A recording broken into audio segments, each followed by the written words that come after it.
Ako po si Irene Marie Fermalino, cell group member ni Ate Janelle.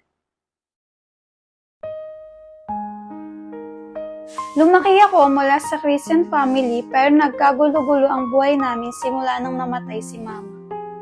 Gumuho ang buhay ko noong panahon na nawala yung nag-iisang taong nagmahal ng totoo sa amin ng kapatid ko.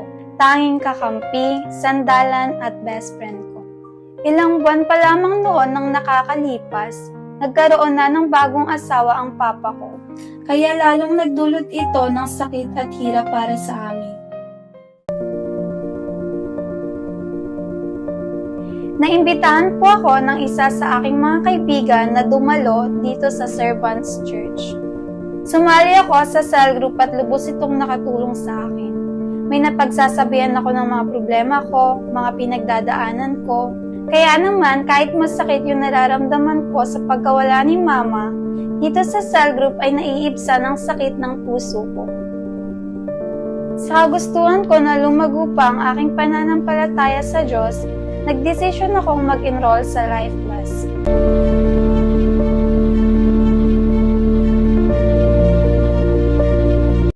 Hindi naging madali sa akin ang pinagdaanan ko para makadalo sa encounter. Samot-saring kabigatan, hindi may paliwanag na pangamba at takot ang naramdaman ko. Masasabi kong sinubok talaga ang pananampalataya ko. Habang ako noon ay nasa encounter, nabuksan ang kaisipan ko kung gaano ako kamahal ng Panginoong Hesus. Sa kabila ng aking mga kasalanan, tinanggap, pinatawad at minahal niya ako. Parang ayaw ko nang matapos yung araw na yon sa sobrang sarap sa pakiramdam na ma-encounter ang Panginoong Hesus. Yung dating kagalakan na ninakaw sa akin ng kaaway, muling naibalik.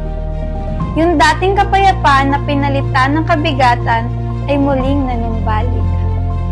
Higit sa lahat, ang dating kapatawaran na hindi ko maibigay sa papa ko nung oras na ngayon ay naibigay ko. Sobrang gaan sa pakiramdam na napalaya ako sa galit, lungkot at pangungulila. Dahil din dito, nag-commit ako sa Lord.